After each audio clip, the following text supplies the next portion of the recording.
Ini bukan perang pakai senjata. Bukan. Ini adalah perang litium. Sebuah pertarungan geopolitik yang sangat sengit buat mengendalikan sumber daya paling krusial di abad ke-21. Di satu sisi ada China, sang raksasa yang udah membangun, ya bisa dibilang benteng monopoli. Dan di sisi lain, ada aliansi barat yang sekarang bangkit buat melancarkan serangan balasan. Oke, mari kita bedah pertarungan ini, karena ini penting banget. Coba deh bayangin skenario ini sebentar. Tanpa litium, semua mobil listrik di dunia itu cuma jadi pajangan. Energi surya dan angin nggak bisa disimpan. Seluruh agenda transisi energi hijau yang kita bicarakan bisa dibilang runtuh seketika. Dan yang bikin khawatir, saat ini cuma ada satu negara yang pegang kuncinya. Dan inilah angka kuncinya, 70%. Itulah pangsa pasar pengolahan atau refining lithium global yang dikuasai oleh China. Mereka benar-benar memegang keran yang mengalirkan darah kehidupan bagi ekonomi hijau dunia. Nah, ini pertanyaan utamanya yang akan kita jawab bareng-bareng. Gimana ceritanya satu negara yang cadangan litiumnya bahkan bukan nomor satu, bisa membangun dominasi yang sebegitu mutlaknya? Dan yang lebih penting lagi, apa strategi Barat buat membongkar monopoli ini sebelum semuanya terlambat? Oke, bagian pertama kita sebut litium sebagai emas hijau. Mari kita mulai dari dasarnya dulu. Kenapa sih litium ini jadi begitu berharga? Jawabannya simpel, karena logam ini adalah tulang punggung dari revolusi energi modern kita. Jadi, litium itu logam paling ringan di tabel periodik, tapi dampaknya luar biasa besar. Setiap baterai mobil listrik, setiap sistem penyimpanan energi skala besar, semuanya bergantung sama logam ini. Permintaannya diperkirakan bakal meledak lebih dari 1000% di tahun 2035. Artinya, siapapun yang mengendalikan litium, dialah yang akan mendikte kecepatan transisi energi global. Sesederhana itu. Sekarang, mari kita lihat gimana China bisa membangun benteng dominasinya. Ini bukan kebetulan loh, ini adalah sebuah strategi yang sangat brilian yang dijalankan selama bertahun-tahun dengan presisi yang jujur cukup menakutkan. Nah, disinilah letak kejeniusan strategi China. Kekuatan mereka itu bukan di tambangnya, bukan. Kalau kita lihat datanya, cadangan terbesar itu kan ada di Chile dan Australia. Tapi China fokus menguasai bagian tengah rantai pasok, yaitu pengolahan. Jadi bayangin gini, mereka biarin negara lain yang capek-capek gali, terus semua bahan mentahnya dikirim ke China buat diubah jadi litium kualitas baterai. Disinilah value dan kontrol yang sesungguhnya berada. Cerdas kan? Dan dominasi ini nggak berhenti di pengolahan aja. Coba lihat data ini, angkanya benar-benar bikin melongo. Cina itu mengontrol hampir semua aspek pemuatan baterai. 70% sel baterai, 85% komponen krusial kayak katoda dan anoda, dan bahkan 98% untuk baterai jenis LFP yang makin populer. Ini bukan cuma kontrol, ini cengkraman vertikal dari hulu ke hilir. Jadi, gimana cara mereka melakukannya? Ya, mereka mengakuisisi tambang di seluruh dunia, terutama di Afrika dan Amerika Latin. Mereka juga pakai kontrak offtake buat mengunci pasokan bahan mentah untuk bertahun-tahun ke depan.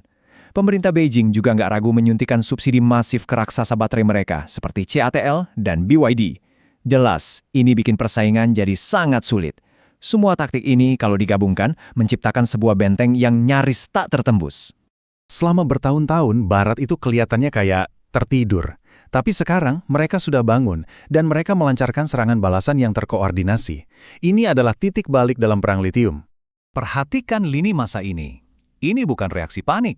Ini adalah strategi yang sistematis. Dimulai dengan Critical Raw Materials Act di Eropa, lalu Inflation Reduction Act di AS yang menggelontorkan subsidi raksasa, disusul dengan berbagai aliansi strategis. Tujuannya cuma satu, membangun rantai pasok alternatif dari nol, sebuah rantai pasok yang bebas dari kendali China. Selain kebijakan, Barat juga punya senjata rahasia lainnya, teknologi. Namanya Direct Lithium Extraction atau DLE. Ini berpotensi jadi game changer mutlak. Teknologi ini bisa mengekstrak litium dari air garam cuma dalam hitungan jam, bukan berbulan-bulan kayak metode tradisional. Prosesnya juga jauh lebih ramah lingkungan.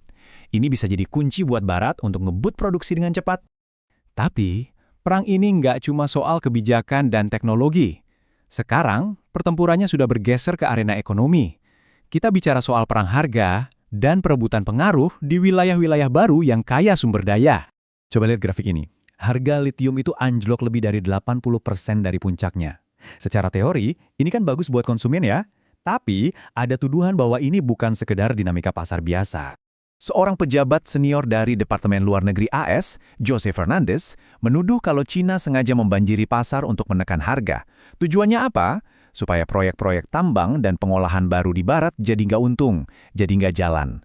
Mematikan persaingan bahkan sebelum dimulai. Ini adalah taktik perang harga yang sangat agresif. Dan arena pertempuran baru sekarang ada di Afrika. China sudah lebih dulu masuk, lebih berani ambil risiko investasi dan sudah membangun banyak infrastruktur. Di sisi lain, Barat datang dengan tawaran kemitraan yang mereka sebut lebih transparan dan berkelanjutan. Jadi ini bukan lagi cuma perebutan sumber daya, tapi juga perebutan pengaruh di benua yang bakal jadi kunci masa depan energi. Terus, apa hubungannya semua ini dengan kita di Indonesia? Nah, di tengah pertarungan para raksasa ini, justru terbuka sebuah celah peluang strategis yang sangat-sangat besar. Jadi, pertanyaan krusialnya sekarang adalah, di mana posisi Indonesia dalam peta pertarungan global ini? Apakah kita cuma akan jadi penonton? Atau kita bisa memanfaatkan momentum ini buat jadi pemain kunci? Peluangnya ada di sini. Pertama, saat Barat lagi pusing cari alternatif selain China, Indonesia muncul sebagai kandidat utama yang netral dan kuat. Kedua, kita bisa banget jadi pemain kunci baru, bukan cuma di nikel, tapi di rantai pasok mineral kritis lainnya yang bebas dari pengaruh China. Ketiga, dan ini kartu as kita, keberhasilan hilirisasi nikel. Itu bukti nyata kalau kita bisa.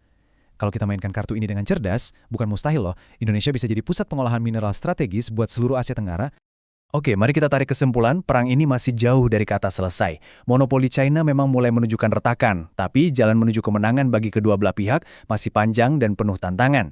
Jadi, keseimbangan kekuatannya sekarang kira-kira begini. Barat itu punya tantangan besar soal birokrasi perizinan yang super lambat.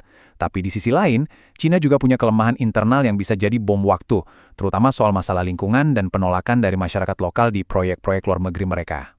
Jadi, inilah pertanyaan terakhir yang saya tinggalkan untuk Anda pikirkan. Monopoli China memang tidak lagi absolut, tapi perang ini masih membara. Pertanyaannya, pada tahun 2030 nanti, siapa yang akan berada di posisi untuk menentukan aturan main dalam transisi energi global? Apakah cengkeraman China akan kembali menguat, atau akankah Barat berhasil menciptakan sebuah tatanan baru yang lebih seimbang? Jawabannya akan menentukan masa depan energi kita semua.